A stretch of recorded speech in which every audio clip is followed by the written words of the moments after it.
Striker is on the move. He cuts inside. Now he dribbles past one defender. He's heading towards the box. He shoots! Goal! Heaven, I'm in heaven when we're out together dancing cheek to cheek. Labas rytas, visi 104 su GO3 ir šalia manęs du prelegentai, Rytis Vyšniauskas, Mantas Krasnickas, gana žvalūs iš dalies.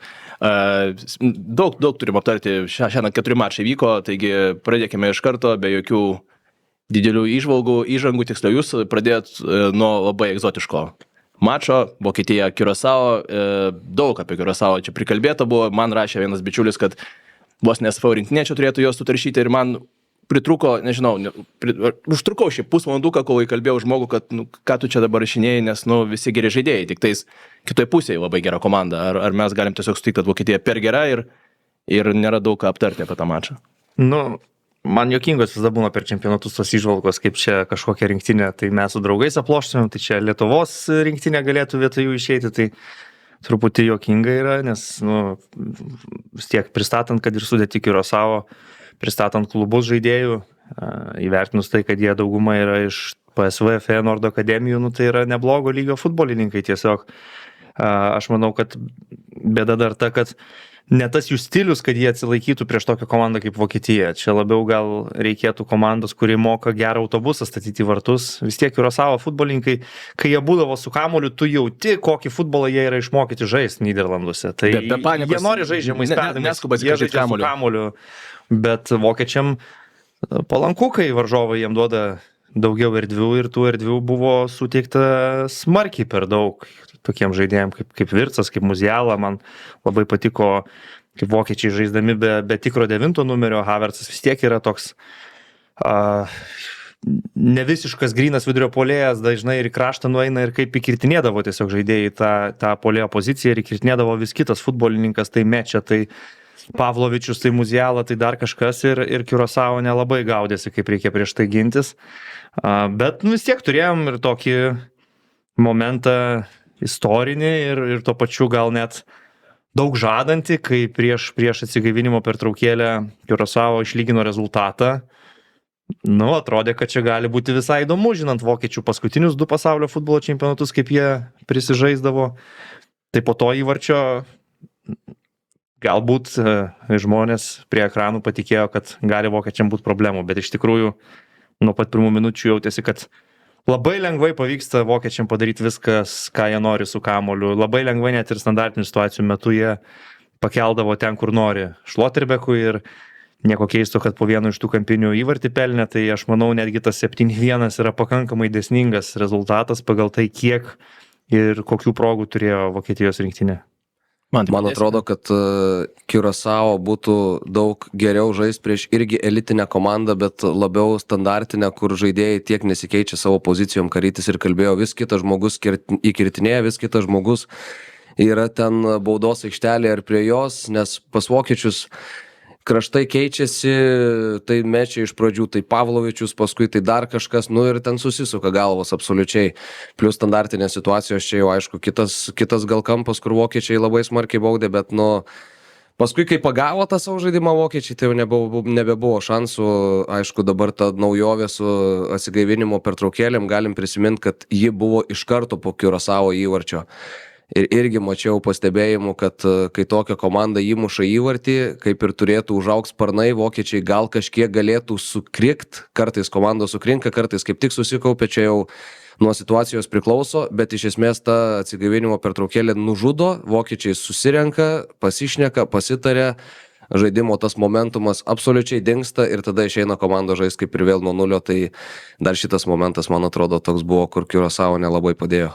Jo, man šiaip labai patiko Braunas, Mečia, tie naujieji veidai Vokietijos rinktinėje, kad Kimichas yra maestro, mes čia žinom, naujos informacijos negavom, sužaidė dar vieną klasišką mačą tiesiog, komandos kapitonas Neueris turėjo laisvą dieną, beveik iš vis nepasirodydavo net ekrane Manuelis Neueris ir čia pliusas, aišku, Nagelsmanui, kad tu žaidi tokias pirmas rungtynes, kai jau labai anksti turi didelę persvarą ir tu gali pasaugo Džemalą Musialą pakeisti ten 65 maždaug minutę panaudoti visus 5 keitimus, išnaudoti sudėties gylį.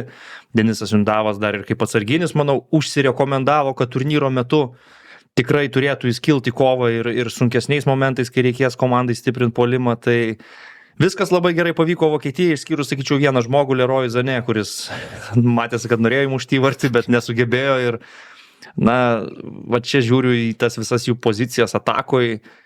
Tikrai gal ne visi po geriausių sezonų, bet labai yra solidų žaidėjai. Havertzas, Virtsas, Musiala, tas trikampis. Dabartinis Leroy Sané, Galatasarajaus, nebūtinai man įsipaišo į šitą kompaniją ir klausimas, kaip jis atrodys prieš rimtesnius varžovus, nes jeigu būtų dar ir sveikas Seržas Gnabry, na, aš sakyčiau, kad vokiečių puolimas dabar yra geriausias, kokį mes esame matę nuo 2000 metų, 14, kai laimėjo čempionatą tikriausiai. Tai va, bet turbūt nereikia ir labai skambių išvadų darytis iš tokių rungtynių prieš Curaçao. Keista man buvo iš vis, kad Leroy Sané šiaip į starto sudėtį. Mačius jo sezoną Galatasarajui, mačius jį čempionų lygoje. Bet žinai, gal kaip tik prieš tokį varžovą tu galėjai leisti žmogui, leisti jam įsižaisti. Gal tai ir galėjo būti mintis, bet matom, kad... Bet jeigu nori Nagelsmanas turėtų aikštėje bent vieną tokį tikrą vingerį, kuris daugiau prie šoninės linijos pasima kamuolius, nes Virtsas ir Musiala vis tiek yra tos vadinamos dešimkės, tai iš esmės yra arba Sané, arba Levelingas. Levelingas šį kartą net nuo suolo nekylo. Draugiškose rungtynėse irgi matėsi, kad tiki vis dėlto Leroyum specialistas ir, nu, gal Leroy Sané istorija bus kaip Simo Jasaičio krepšinio rinktiniai, kad klube jau ten prigesęs, bet atvažiavęs vasarą vis tiek dar sugroja. Tai ilgai ruošiai šitą. Ne, žinok, dabar sugalvojau, atvirai sakant. Gerai, tą progą nuo Simo Jasaičio šokam prie Nyderlandų ir Japonijos. Prižadino mane šitas mačas, iš tikrųjų buvau tiek prisnūdęs šiek tiek per vokiečius su Curaçao. Ir visai momentais buvo visai smagu. Skirtingi stiliai, skirtingos komandos labai. Japonai buvo aktyvus pirmoje kėlinio pusėje, bet paskui prisuko šiek tiek jos Nyderlandai, kažkiek jos ten pristabdė, šiek tiek apribojo. Kaip atrodė iš šono visas tas vaizdas? Atrodė taip, kad pirmas kėlinys tikrai buvo ganėtinai nuobodokas, nes Nyderlandai labai metodiškai žaidė. Iš esmės tą patį per tą patį darė, suko tą kamuolį iš vienos pusės į kitą. Ir mes jeigu matėm vokiečius, kurie, aišku, ir jų varžovas buvo gerokai silpnesnis, mažiau pavojingas, daugiau galėjo rizikuoti, bet Nyderlandai visiškai jokios rizikos netaikė, jokių rizikingesnių veiksmų, jokių bandymų žaisti. Aišku, japonų ir gynyba tokia buvo tanki, kur tu visada turi vieną, du, kartais net 3 žaidėjus, kaip koks Cody Gakpo kairiam krašte. Ir tas daužimas į sieną galvą Nyderlandų buvo pirmam kėliny nesėkmingas. Aišku, bijojo jie, kad japonai pabėgs, o matėm, kad kai japonai galėjo bėgti tranziciją, tas kamuolys iš vienos aikštės pusės iki Nyderlandų baudos aikštelės per porą sekundžių atrodo atsidūrė. Tai čia yra japonų stiprybė, nes pas juos tie wingbackai iš esmės yra klubuose tiesiog atakuojantis krašto saugai ir turi net tokius 5 grinai atakuojančio plano žaidėjus aikštėje vienu metu. Tai čia yra didžiulė jų stiprybė ir toks pirmas kėlinys ir buvo, ką ir kalbėjom dar komentuodami, kad įvartis šitas rungtynės keis. Ir įvarčiai jas keitė. Kai įmušė Nyderlandai, labai greitai japonai surado tą atsakymą ir surado Nakamura, tikrai fantastiškai žaidžiantis pastaruoju metu žaidėjas. Tada Nyderlandai vėl lyg ir grįžo prie to paties, vėl susirado įvartį, ir tada prasidėjo Ronaldo Kumano masterclassas. Tu susileidi viską, ką įmanoma į gynybą, kaip su Lietuva, kai 3-2 pasidarė Dariaus ir Girėno stadione, leidžia jis 5 gynėją deliktą nuo suolo, kad atsimušinėtų prieš Lietuvą. Tai dar kažkaip Dariaus ir Girėno stadione atsilaikė, nes gal klasė varžovų nebuvo tokia gera, bet kai tu prieš japonus taip nusprendė, kad paskutinės 10 minučių plus pridėtą laiką tu tiesiog baladosi tą kamuolį kažkur nuo savo vartų, tai gauni kažkada ir aš tai džiaugiausi, kad jie gavo, nes čia nėra Olandų futbolas. Olandų futbolas yra visiškai kitoks, o Kumanas jau spėjo atsidaryti portalus oranžinius, tai strėlės eina labai labai smarkiai. Žinai, kaip Pepas Guardiola 85 minutę Elland Road'e, Ake kaip 5 gynėją išmeta, tai genijus būna. Kai Kumanas prieš japonus bando išsaugoti rezultatą, tai blogai daro, tai nežinau čia. Ar mes esam tie žmonės, kurie turi treniruoti Nyderlandų rinktinę? Ne, bet jis jam nepasteisino. Tai nepasteisino, aš suprantu, bet tai likus 10 minučių išleidžia 5 gynėją, yra pirmos turnyro rungtynės, eina pragmatiškai išsaugoti rezultatą. Nematau aš čia didelio skandalo. Nu, išleido tą Neitaną Ake, sakau, Pepas Guardiola lygiai taip pat Neitaną Ake viso sezono metu išleisdavo vienu įvarčiu pirmaudamas, kai liko 5 ar tai 10 minučių. Tai... Ir užsidarydavo gynyboje. Nu taip, nu. Pepas susidarydavo gynyboje, Nu, taip, taip. kaip vakar Nyderlandai? Nu taip, ar tu nežiūrėjai šį sezoną Tai Manchester aš žiūrėjau Manchester City, bet aš nematęs. Aš einu, gerai. Nu, man Bet atrodo, kad jis taip nu, man atrodo, kad užsidarytų. nežiūrėjai, reiškia. Nu, tai tau atrodo šitai, man Ne, iš atrodo. tikrųjų, kad taip. tarsime, nu, kažkiek futbolo dievai nubaudė. Niderlandus, tarsime, Tai per daug. Tai absoliučiai. ten sulindo, kamuolį visai atidavė ir leido daryti japonams šis, ką jie nori. Bet nėra šitą Nyderlandų rinktinė tokia jau labai gera, aš sakyčiau, kad būtų dominuojanti jėga prieš Japonijos rinktinę. Tai gavos tokios gal atkarpų truputį rungtynės. Nu, žinom, kad Olandai yra aukščiausia tauta pasaulyje, tai tas dydis vis tiek atsiperka galiausiai, Vandeikas muša tą įvartį. Bet pagal žaidimą netrodė Nyderlandų rinktinė stipriai geresnė, sakyčiau taip. Ir gražus Somervilio smūgis, galėjo laimėti rungtynės minimalių skirtumų. Galbūt ir galėjo žaisti toliau, sakykime, nekeičiant schemos ir išlaikant tą patį, ką turėjo, bet tai ne faktas, kad pasibaigtų pergalingai. Aš tai manau, kad čia žiaurokai yra dabar mėtyti akmenys į strategą, nes Ronaldas Koemanas, aš manau, jis ir žaistų tą atakuojantį olandišką futbolą, jeigu jis turėtų tam tinkamus įrankius šiuo metu. Aš manau, jis juos turi tik tai aikštės viduryje ir gal Dumfrey kaip dešinį gynėją, nu, turbūt ties tuo ir pasibaigia tą visą kokybę. Tai Bet tai turėdamas aikštės vidurį, tu gali kontroliuoti kamuolį ir kontroliuoti rungtynės iš savo pusės. kai mes rungtynių treniruosim pabaigoj. Nyderlandus, galėsim pabandyti žaisti. Nu tai gerai, tai ko mes čia tada sėdim, jeigu negalim savo nuomonės turėti. Galima turėti savo nuomonę, Taip, aš tik tai galiu prieštarauti tai Gerai, nuomonė. mes susimušim vėliau, dabar einam dar prie kitų Aš rungtynių. dar vieną paskutinį dalyką norėjau pasakyti, kad kai buvau Kirino taurės rungtynėse Japonija, Brazilija, po tų 90 minučių man paskui 3 paras skambėjo ir neišėjo iš galvos o na Nippon, na Nippon. Tai vakar jie pauzų net nedarė su šitą skanduotę nuo 1 iki 90 minutės. Šitas daiktas skambėjo ten Dalase ir šiandien iš ryto vėl atsikėlus, neišeina iš galvos. Ta prasme, gal paįvairint galėtų kažkiek tai, įnešt kokią dar vieną skanduotę. Tai žinai, kaip Nyderlandai negali paįvairinti savo, puolimo, tai turbūt tie skanduočiai negali paįvairinti, bet gal reikės, turim čia vieną bičiulį Japoną, reikės paklausti, kodėl nėra įvairovės. kažkokį asortimentą praplėst, Aš tikrai pažadu įsiaiškinti, kodėl taip yra. Nes kol kas gal viena iš retesnių rinktinių, kur turi va, tą tokį labiau organizuotą palaikymą šitam čempionate, bet pasigendu daugiau dainų. Okay. Įdom toliau. Dramblio kaulo krantas, Ekvadoras. Įdomias rungtynės, tiesą pasakius, jaučiu, kad viena komanda gana smarkiai liūdė dėl to, kaip viskas baigėsi, galbūt jausdama, kad ne visai taip turėjo viskas baigtis, žiūrint į tai, ką sukūrė abi komandos.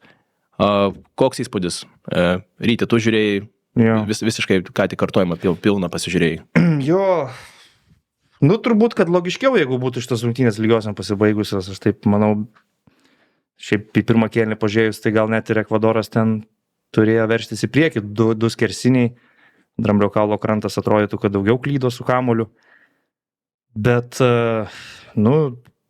Dramblio kaulo kranto žaidėjų tas individualus meistriškumas yra pakankamai įspūdingas, pradedant nuo Diomande, tęsiant, kad nuo suolo įeina tokie futbolininkai kaip Amadas Diallo, keičiantis rungtynės ir, tai yra tikrai labai labai talentinga rinktinė ir galbūt neatrodo jinai gynyboje būtinai tokia užtikrinta, sakykime taip, kad teko ten nemažai ir daryti pražangų tokių geltonos kortelės vertų ir kai kurie žaidėjai gal vos nesulaukė ir antros geltonos, bet tas talentas yra akivaizdus ir Diomande kiek kėlė problemų. Piero Hinkapie, kuris šiaip jau iš Arsenalo po sezono atėjęs į rinktinę, atrodo labai solidus kairio krašto gynėjas, bet net ir jis nelabai sugaudydavo Diomande. O galiausiai rungtynės jau ėjo link 0-0 ir tiesiog turim vieną nuostabų epizodą. Singo iš vidurio gynėjo į dešinio gynėjo poziciją permestas. Fantastiškai ten tvarkosi prie šoninės linijos, išveda į tą greitą ataką ir Amadas Diallo šiaip reikėtų įvertinti, kad savo silpnesnė koja vienu lietimu. Dešinė nespėjo atlikti smūgio. Jo, labai gerai pataikė. Tai Manchester United atletas išplėšė tos 3 taškus ir, grupėje, kur tu turi vokiečius, pradžia 3 taškais prieš potencialiai ir kovoje dėl antrosios vietos esantį varžovą yra labai svarbu. Bet man atrodo, iš žaidimo, kokį pademonstravo Ekvadoro rinktinė, tai tikrai yra komanda, kuri pasiims pergalę prieš Curaçao ir viskas jiems turėtų būti taip pat visai neblogai šitoj grupiai. Turint omeny, kad keliaus iš 3 vietos. Taip, Jo. Aš šiaip jau prieš čempionatą, taip žiūrėdamas į komandų sudėtis ir Dramblio kaulo krantą pasižiūrėjęs, tai tų tamsiųjų arkliukų ieškodamas bedžiau pirštų būtent į šitą komandą. Dar gal kelios irgi panašios yra, kur galima tikėtis. Tik labai daug priklauso nuo to, kiek bus žaidimo drausmės, nes nuo to labai daug priklauso, kalbant apie Afrikos rinktinės. Mes matom, kad jos dažnai turi labai daug talento, bet pritrūksta to komandiškumo, tos tiesiog drausmės elementarios žaidime. Bet šiaip nustebau, kad Diallo nėjo į startą, nes pasižiūrėjęs sudėtis atrodė, kad čia vienas vis tiek ryškiausių komandos žaidėjų, kaip besuksi. Ir Afkonė visada buvo starte. Jo, tai ar čia kažkokios problemėlės, kurių turėjo, ar čia tiesiog trenerio sprendimas, tai neaišku, bet tada dar tu turi Boni, kuris Milano Interė žaidžia irgi puolime, gal ne starte, bet faktas, kad jau ten yra ir turi to žaidimo laiko. Kosonų nuo suolo, Sangarė nuo suolo, tai čia fantastiško talento komanda. Šiaip Ekvadoras, jeigu ir būtų įsimušęs vieną iš tų, kur daužė vartų konstrukciją, tai tikriausiai, kad nesakytume, jog nebuvo teisinga, bet kažkiek pasisekė Dramblio kaului, paskui, kaip ir Rytis sakė, labai geras epizodas, silpna koja, puikus smūgis, užsidarė ir pergalę paėmė Amadas Diallo.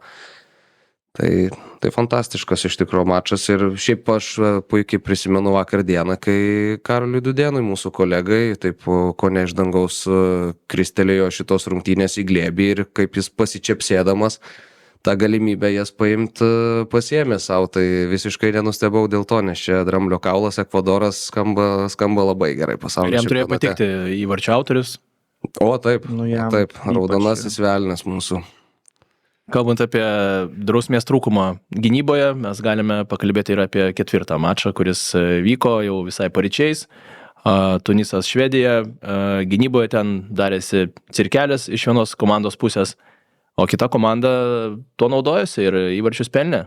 Kas yra šiaip keista, nes Tunisas tai yra kaip tik ta komanda, kuri gynyboje yra gera. Ir man buvo labai keista, nes aš prisipažinsiu, tiek naktį nesikėliau, bet kai ryte atsikėliau ir pamačiau skaičius, tai žiauriai nustebau. Švedai turėjo tragišką atranką. Tokią Lietuvos lygio atranką į pasaulio čempionatą, paskutiniai grupėje, aišku, per tautų lygą iššoko ir jie žinojo, kad iššoks, tai jiem ta atranka kaip ir buvo papildoma galimybė, kur jie tiesiog degė. Kai Grahamas Poteris atėjo, irgi nebuvo tų rezultatų, tie bandymai sukišti Isaką su Gyökeresu atrodė keisti, Elanga ant suolo paliekamas, Svensonas ant suolo paliekamas, tokių buvo, kur tikrai kelia klausimų, bet šitose rungtynėse sudaužė, ką reikėjo, Ajari nešventė įvarčių, nes Pirmą kartą tą mačiau rinktinių lygyje. tėtis yra tunisietis. Mama marokietė. Tai. Jo, tai jis dėl to ir pasirinko būtent šitaip tas rankas pakelti į viršų. Mačiau X ryte skrolindamas, kad daug memų jau gimsta iš to, kad pakeitęs gal komandą ar turi sentimentų, bet be konteksto gal ir keistai atrodo, kai žinai kontekstą, viskas normalu. Ar čia kažkoks jau įrodymas, kad gali, tarkim, Isakas su Gyökeresu gerai žaisti kartu ir gerai atrodyti kartu, aš nežinau. Pats Isakas po rungtynių sakė, kad mes labai daug skirtingų dalykų galim duoti ir gal jis yra teisus, bet šiek tiek dar reikėtų gal daugiau laiko įsitikinti, ar iš tikrųjų taip yra. Bet Isakas visų pirma geros sportinės formos. Isakas fantastiškai atrodė gerai. ir jis žaidė vis tik labiau iš kairiojo krašto, paliekant Gyökeresą jau kaip tikrą tą targetmeną vidurio puolėją ir kur atrodė gerai Isakas visų pirma, tai presinguojant varžovus ir su tokia energija jo jau seniai nematėm, tai bėgančio Isako mes turbūt nematėm nuo Newcastle paskutinio sezono. Žinom, kad Liverpoolyje buvo ir ta baisi kojos trauma ir ilga reabilitacija, bet dabar atrodo šviežias, gerai pasiruošęs, geros formos ir jeigu po klubinio sezono atrodė, kad gal ne Švedijos rinktinėje tokios formos Isakas keliauja būti atsarginių puolėjų tiesiog, Dabar matosi, kad jis turi žaisti startį ir kartu su Isaku gali labai, labai ramiai žaisti, užimdamas daugiau tokį kairį puolimo kraštą. Šiaip manau, kad tie 5 įvarčiai yra gal šiek tiek per geras rezultatas švedam, nes taip paprastai tariant viską ir susimušė. Ajarė tai įspūdingos įvarčius. Nėra taip, kad čia buvo rungtynės kaip vokiečių, kur proga po progos ir gale dienos turi 7 įvarčius, čia turi 5. Iš praktiškai galima sakyti 5 galimybių ir plus 2 Ajario smūgiai tai yra tokie, kur ne kiekvieną dieną taip pataikytum. Aišku, tie smūgiai irgi. Pirmas yra, ten jau chaosas absoliutus, vieną smūgį blokavo Tunisas, vartininkas išėjęs, atitenka kamuolys Ajariui, įsuka labai gražų smūgį, antras yra pačioj rungtynių pabaigoje. Ir jau šventė normaliai. Ten jau pašventė, bet ten vėlgi prie baudos aikštelės Tuniso futbolininkai praranda kamuolį ir tarkim po pirmo kėlinio 2-1 pirmavo Švedija, Tunisas sužaidė prastą kėlinį, bet pralaimi 1 įvarčiu ir tai nėra kažkokia tragedija, bet antram kėlinį jie 2 kartus praranda kamuolį prie savo baudos aikštelės. Iš pradžių Isakas provokuoja klaidą, Jokeresas pelno įvartį ir pabaigo rungtynių dar Bergvalas panašiai išmuša kamuolį varžovų iš po kojų ir pelno įvartį Ajaris. Tai tos klaidos ir privedė prie triuškinančio rezultato. Manau, kad 3-1 rezultatas, kuris buvo rungtynėse, daugiau atspindėtų patį žaidimą ir viską, ką mes pamatėm. Bet man labai patiko visų pirma tikrai Aleksandris Isakas, kaip atrodė. Ir čia buvo pirmos rungtynės šitam čempionate, kai padariau kelionę laiku rungtynių metu. Apsisukai rungtynės vietomis. Kelionė laiku buvo įvykusi, gal net pirmą kartą man gyvenime, nes atsigavinimo pertraukėlė buvo paskelbta 23 minutę, aš mirktelėjau akim ir 37 minutė. Ai, ne, tu taip sukeliavai, supratau. Tiesiog 14 minučių į ateitį persikėliau akimirksniu. Jo, bet aš iš tikrųjų netgi spėlionėje buvau įrašęs šitose rungtynėse nulinės lygiasias, gan skeptiškai žiūrėjau į švedus, atrodo tokia apylygė grupė ir man Švedija tokia rinktinė, kur aš nenustepčiau, jeigu liktų 4 šitoj grupėje, bet po šitos pergalės jau akivaizdu, kad taip nebus ir Grahamas Poteris atvykęs į čempionatą su Kaubojaus skrybelė tikrai atrodo neblogai paruošė komandą, bent jau pirmom rungtynėm. Toks yra šis turnyras, reikia savo šansus imti. Jeigu varžovas tą dieną nusprendžia dovanų pridalinti, reikia viską susirinkti iš tikrųjų. Tai švedai tą idealiai pasidarė ir mes turbūt... 1,3 XG yra švedų. Ne visada atspindi, bet 5 įvarčiai iš 1,3 XG jau yra... Turkų toks pats. Tie 2 tolimi smūgiai, tai 0-2 pralaimėjo. Nieko, visi kiti įvarčiai iš nieko įkrito, iš tikrųjų, ta prasme...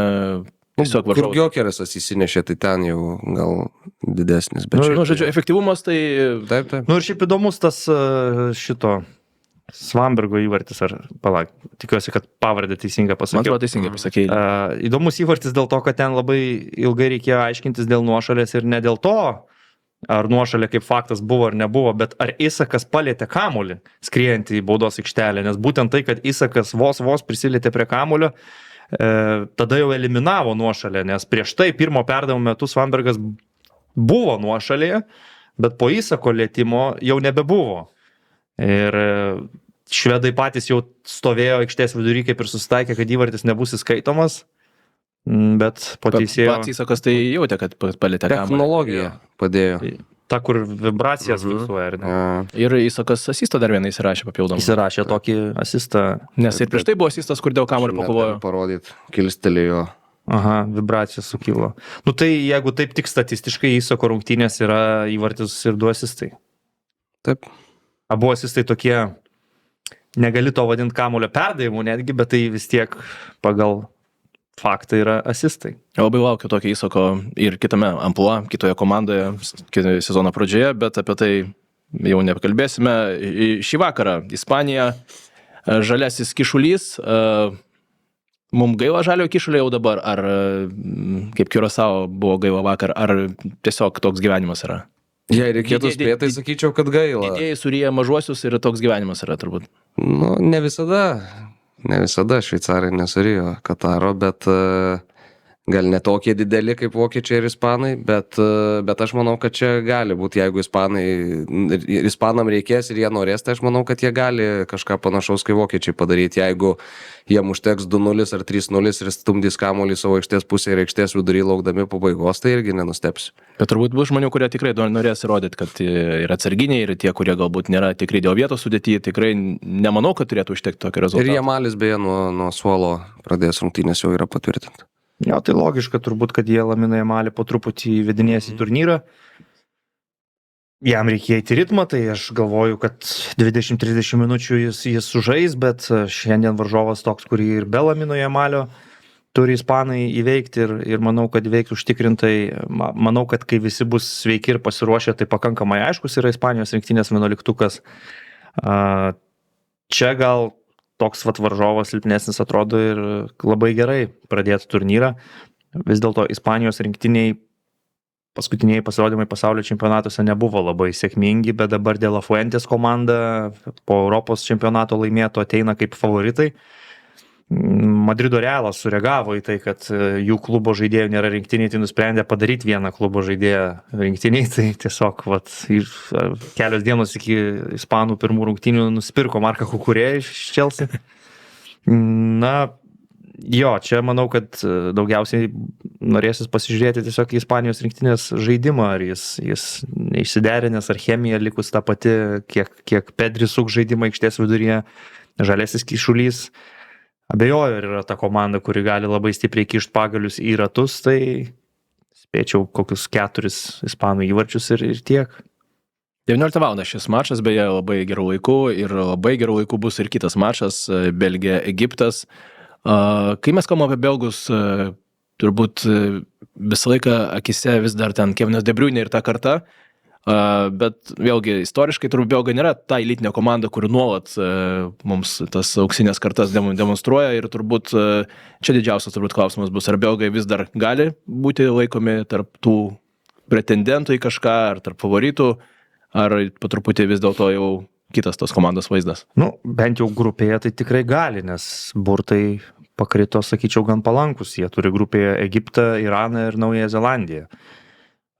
Ir jo tos kartos keičiasi, Kevinas De Bruyne dar vis yra prie lyderių tikrai rinktinėje, bet čia, mano nuomonė, dabar jau yra Jeremy Doku komanda ir jis turbūt yra ta pagrindinė figūra kairiajame puolimo krašte, beje, dėl Doku tokia gan keista istorija pasirodė žiniasklaidoj, kad čempionato metu kažkur ties atkrintamosiomis jo žmona turėtų gimdyti ir jis tarsi išreiškia norą, jeigu dubliuotųsi koks nors aštuntfinalis su žmonos gimdymu, jis gimdyme yra pasiruošęs dalyvauti. Tai Belgijoje dėl to šaršalas yra pakeltas, nes vis tiek, sakau, tai dabar yra jau tikrai ryškiausia žvaigždė šitos komandos. Bet jeigu lygintume su ta auksinė karta, kur, man atrodo, belgai labiausiai nukraujavę ir susilpnėję, tai vis dėlto yra gynybos linija, nes kitur jie turi pakankamai kokybės. Atakoje Doku, Trosaras, vis dar pajėgus De Bruyne, Tilemansas, Onana, 2 puikus vidurio saugai, bet gynyboje dabar jokių kompanijų ir Vertongenų ten jau nebėra ir Alderweireldo tikrai nebe tas lygis. Ir gal užteks prieš Egiptą, prieš Naująją Zelandiją, prieš Iraną, bet aš negalvoju, kad čia yra ta Belgijos rinktinė, kuri gali kartuoti 2018 žygį, o Egiptas, vis dar norėtųsi sakyti, kad Mohamedo Salah komanda, bet po tokio Salah sezono aš net nežinau, ko čia tikėtis. Faktas, kad tai nėra jis vienas, yra ir kitų gerų žaidėjų, Marmušas, taip toliau, bet egiptiečiai pastaruoju metu, Salah grinai eroje yra linkę šiaip jau nuvilt savo gerbėjus. Nes anksčiau, kai nebuvo tokios žvaigždės, Egiptas laimėdavo Afrikos čempionatą. Dabar Afrikos čempionato jie nelaimė, į pasaulio čempionatus patenka, bet iš esmės tik padalyvauja grupių etapuose, tai aš net nežinau, ko tikėtis iš jų. Ar pavyks Egiptui šiandien daugiau, ką nors nuveikti, nei padalyvauti rungtynėse? Egipto senokai nemačiau, tiesą sakant, belgus visai neseniai teko komentuoti, tai įspūdžiai švieži ir ką Rytis ir sako, tai yra Jeremy Doku komanda šiuo metu, bent jau tuose mačuose, kur komentavau, tai viskas ėjo grinai per tą jo kairį kraštą ir ten jisai sprendė daugumą dalykų. Yra dar ir tokie bizonai kaip Miunie šitoje ekipoje, Akselis Vicelis, bet aišku jau be vaidmenų. Bet... Akselis Vicelis kiek metų jau? Štai vyresnis, tai 3 gubai. Nu, trigubai. Aš atsimenu, gal jau labai seniai, iš suliko. tikrųjų. Morališkai tai jam apie 70, bet pagal pasą turbūt kokie 37. 6-7, aš irgi Smakos, aš atsimenu šitą žmogų, kai nebuvo 20 metų ir jis vis dar rinktinėje. Jo, tai va, tai pasiėmė tokius dėl kvapo gal kelis dar vyresnius, Romelu Lukaku, kai išėjo draugiškose po keitimo ir bandė greitojo atako į kamuolį užsikirsti, tai blemba ketvirtadienį žvėrynė geresnių epizodų esu matęs. Tai čia irgi bus klausimas, kokios jis formos po tokio sezono. Jam gal tiesiog reikės galvą pakišti, jeigu ką. Nu jo, bet tą galvą irgi dar reikia spėti kažkur pakišti. Nu, po kampinio, kur. Jo, tai nežinau, šiaip tai man atrodo, kad čia laukia maksimaliai įdomios rungtynės. Aš gal vis dėlto belgus laikyčiau favoritais, bet tikrai nenustepčiau, jeigu ten Marmušas ir Egiptą patrauktų į priekį.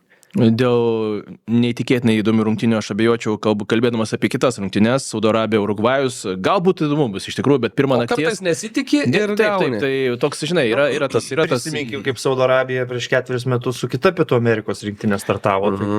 Tai gal kažkas ir gali būti. Man tai šiaip... Tu nori sakyti, kad Urugvajus turi pralaimėti tam, kad laimėtų pasaulio čempionatą? Nu, čia jau didelė išvada padarėjai. Tie gal nenorėjo atsispyrė Argentina prieš 4 metus. Truputį įdomu pamatyti, ar Saudo Arabijos futbolininkai ir ta jų rinktinė kažkiek paaugo nuo tada, kai prasidėjo šitas pinigų projektas ir privažiavo į Saudo Arabiją daug žvaigždžių iš Europos, iš Pietų Amerikos, ir ar su tom žvaigždėm Saudo Arabijos lygoje žaisdami visi tie Aldafsariai bent kažkiek patobulėjo. Tai čia gal įdomu, nes, nu šiaip Azijos kontekste tai Saudo Arabija yra pakankamai tvarkinga komanda, tik tai, kad neturinti labai kažkokio įspūdingo talento puolime, bet ir Urugvajus dabar jau nebe Suareso, Kavanio ir taip toliau. Dabar čia yra Fede Valverde, žmogus jo, čiuomenį papuoštas, toks, kur sakyčiau, turbūt rinktinėje žais per visas 11 pozicijų. Per 10 gal, palik vartininką bent gerai, vartininkų, bet ir tai gal nuo linijos kokį vieną smūgį reiks. Muslera irgi jau amžių, žinai, tai reikia. Muslera irgi buvo toje komandoje su visais bizonais. Fede Valverde žais per 10 pozicijų, žmogus orkestras. Bet dabartinėme Urugvajuje pasigendu aš to puolimo talento, mes įpratę, ne tik prie Suaresų, prie Forlanų ir taip toliau. Tai... Darvin Núñez. Nu, tai kaip ir viską gerai apibendrina viena pavardė. Energijos duos šitas žmogus. Energijos ir kovos kažkokios tai duos. Tai aš nežinau, ar čia tikrai bus neįdomios rungtynės. Aš manau, jos bus linksmos. Sunkios Urugvajui. Jos turi potencialo būti įdomios. Jo, jos Urugvajui bus sunkios, aš manau.